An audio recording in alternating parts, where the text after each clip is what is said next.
본문은 예수님의 관심이 어디에 쏠려 있는지를 잘 보여주고 있습니다. 우리 주님의 관심은 어디로 향해 있을까요?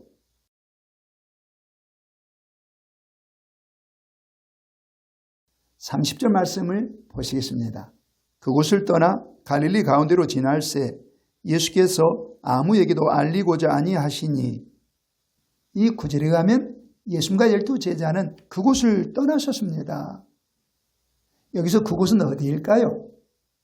전후 문맥을 잘 살펴보시면 변화산 아래 인근 어떤 장소였습니다. 주님은 그곳에서 직전에 말 못하고 못 듣는 귀신들인 아이에게서 그 귀신을 내쫓아 주시는 놀라운 기적을 행하셨습니다. 이 기적 직후에 주님 일행이 그곳을 떠나신 것입니다.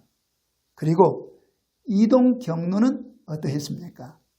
30절 말씀 보시면은 갈릴리 가운데로 지나신 것을 알 수 있습니다. 그리고 마침내 어디에 도착하셨습니까? 33절 말씀에 의하면은 가버나움이었습니다. 그래서 주님 일행은 변화산 인근에서 가버나움까지 이동하셨던 것입니다. 그런데 그 거리는 어느 정도일까요?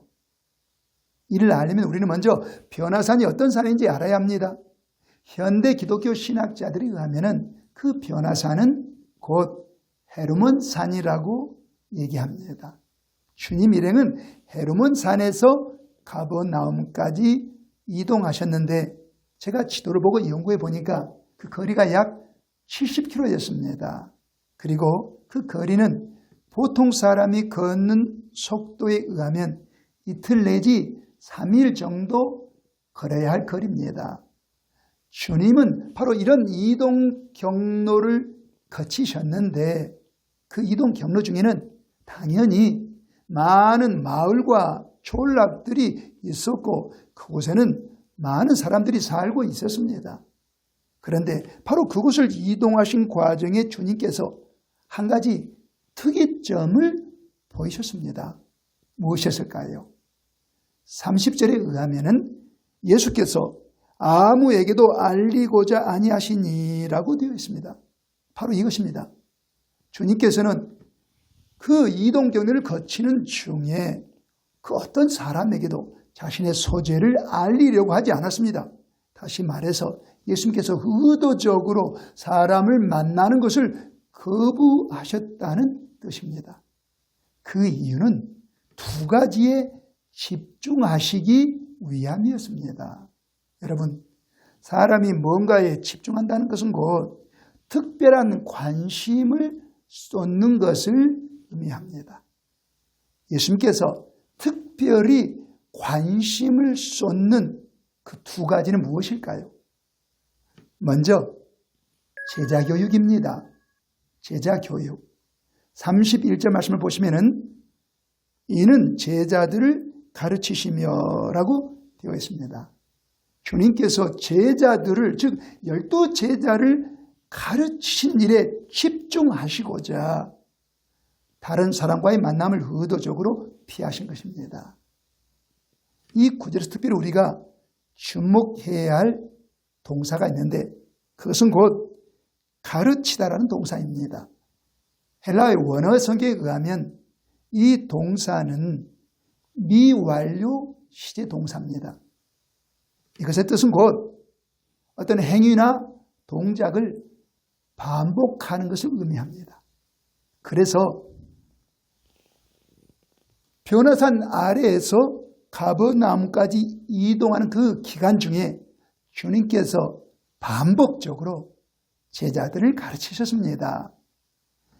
제자 교육에 주님께서 특별히 관심을 쏟으셨다는 것입니다. 여러분, 주님께서 왜 제자 교육에 특별히 관심을 쏟으신 것입니까? 그것은 곧 그 12제자가 완전히 변화되기를 기대하셨기 때문입니다. 어떻게 변화되는 것입니까? 하나님의 말씀을 힘써 배워서 말씀 안에 거하는 삶으로의 변화입니다. 이렇게 변하면은 성경적인 시각으로 세상을 바라보는 사람, 그리고 성경적으로 생각하고 성경적으로 말하고 성경적으로 행동하고 성경적으로 사는 사람으로의 변화를 기대하시면서 제자 교육에 집중하신 것입니다. 여러분, 우리가 이처럼 하나님의 말씀 안에 거하게 되면, 성경 말씀에 순종하는 삶을 살게 되면은 어떤 은혜가 우리에게 임할까요? 이에 대해서 주님께서 요한복음 8장 31절과 32절에서 이렇게 말씀하셨습니다. 너희가 내 말에 거하면 참으로 내 제자가 되고 진리를 알지니 진리가 너희를 자유롭게 하리라, 이렇게 말씀하셨습니다. 진리를 알게 됩니다. 진리를 알게 된다는 것은 곧 참과 거짓을 분별할 수 있게 된다는 것을 의미합니다. 우리가 하나님의 말씀, 곧 성경 말씀에 거하는 삶, 성경 말씀에 순종하는 삶을 살게 되면 우리는 이 세상 가운데 참된 것이 무엇이고 거짓이 무엇인지 분별력을 갖추게 됩니다. 그 결과 그 진리 안에서 자유롭게 됩니다. 이 말씀의 뜻은 곧 거짓말에 속지 않는다는 뜻입니다. 여러분, 우리 주변에는 우리 사람을 속이는 많은 것들이 있습니다. 그 중에 대표적인 것이 이 세상에 존재하는 많은 종교와 철학 사상입니다. 많은 종교와 철학 사상이 우리에게 거짓말하고 있습니다. 그런데 우리는 종교, 철학이라는 이것이 갖고 있는 그 권위 때문에 그것이 거짓말인지를 모르고 속아 넘어가고 있습니다. 종교와 철학 사상은 근원을 탐색하는 분야입니다. 신이 존재하는가? 우주의 출발은 무엇인가? 그리고 사람의 삶의 목적은 무엇인가? 이런 것을 질문하고 그에 대한 대답을 추구하는 게 바로 종교와 철학 아닙니까? 이 과정에 모든 종교, 모든 철학이 의도적인 것은 아닐지라도 거짓말을 해대고 있습니다. 그렇게 우리를 속이고 있는 것입니다. 비단 종교와 철학사상뿐만 아닙니다. 과학도 우리를 거짓말로 속입니다. 과학사를 보면은 한 시대에 많은 사람에게 신뢰를 주었던 과학 이론과 과학 법칙이 과학이 발달하면서 시대가 변화되면서 오류임이 증명됩니다.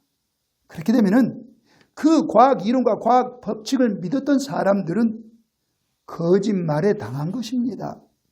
또 정치적 이데올로기들도 우리 사람에게 거짓말을 해댑니다. 대표적으로 공산주의와 사회주의를 보십시오. 그들이 가장 높이 내세우는 기치는 사람들 간의 평등입니다. 그런데 놀랍게도 공산주의와 사회주의가 지배하는 국가나 공동체를 보면은 사람들이 평등하지 않습니다. 오히려 계급이 심화되어서 낮은 계급의 사람들은 짓눌려 삽니다. 신음하면서 삽니다. 또 저 북한의 주체사상을 보십시오. 주체사상이 표방하는 것은 사람이 먼저다, 이것입니다.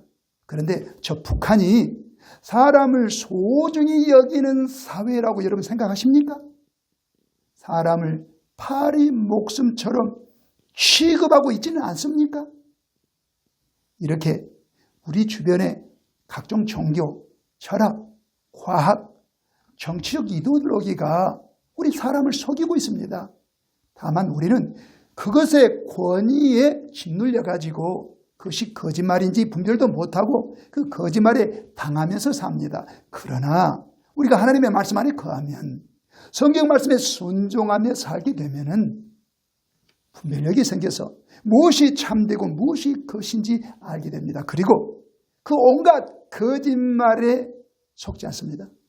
거짓말에 당하지 않습니다.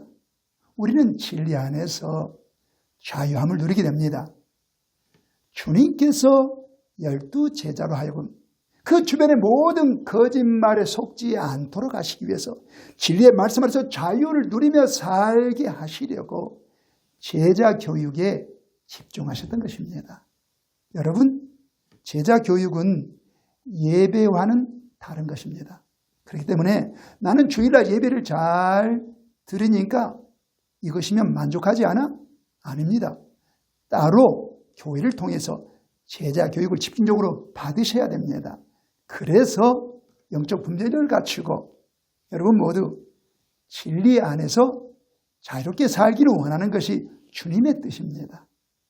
그리고 주님이 특별히 관심을 쏟고 있는 두 번째는 주님의 십자가의 죽음과 부활입니다. 31절 말씀을 계속 보시겠습니다.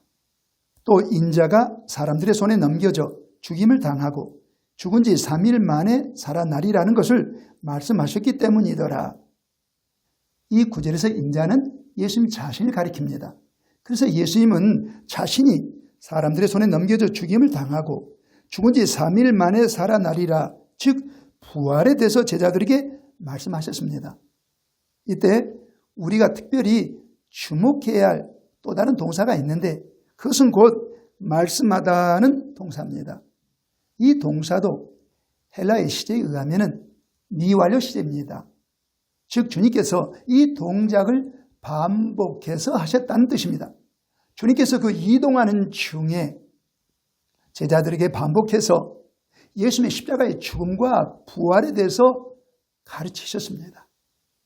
이것이 중요하다는 것입니다. 제자들로 하여금 이것을 흘려듣지 말고 마음판에 새기라는 것입니다.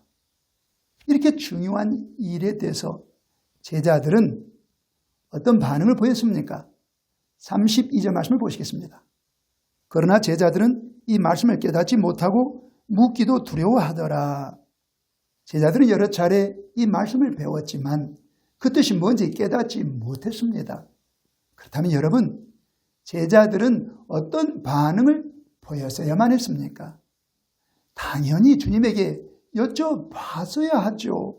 주님의 십자가의 죽음과 부활이 나에게 어떤 의미인지 알려주십시오. 깨닫게 해주십시오. 이렇게 여쭤봤어야 했는데 제자들은 묻는 것조차 하지 않았습니다. 관심이 없었다는 뜻입니다.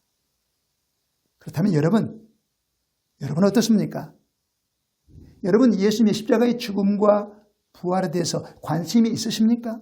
그리고 그 뜻을 정확하게 알고 계십니까? 예수님의 십자가의 죽음과 부활이 여러분에게 어떤 의미인지 제대로 알고 계시냐라는 질문입니다. 십자가에 대해서 우리는 예수님이 나와 우리 모든 사람의 죄를 대신 짊어지고 십자가에 못 박혀 죽으셨기 때문에 누구든지 예수님을 구주로 믿게 되면 모든 죄에서 용서를 받는다, 구원받는다, 이렇게 알고 계시지 않습니까? 예, 맞는 말입니다.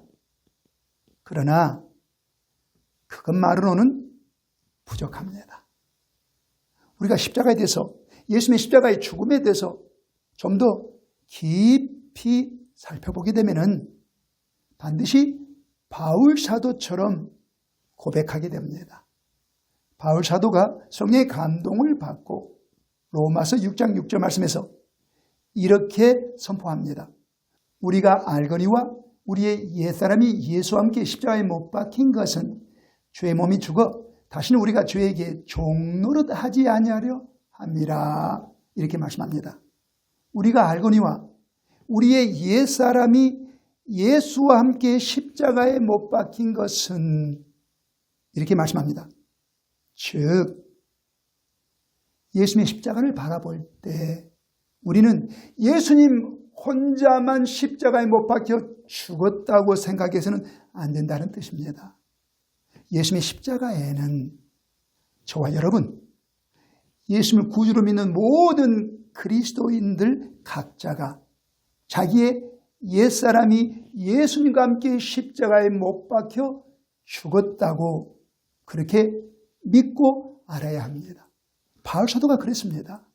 바울사도는 자신의 옛사람이 예수님과 함께 십자가에 못 박혀 죽었다고 알았습니다.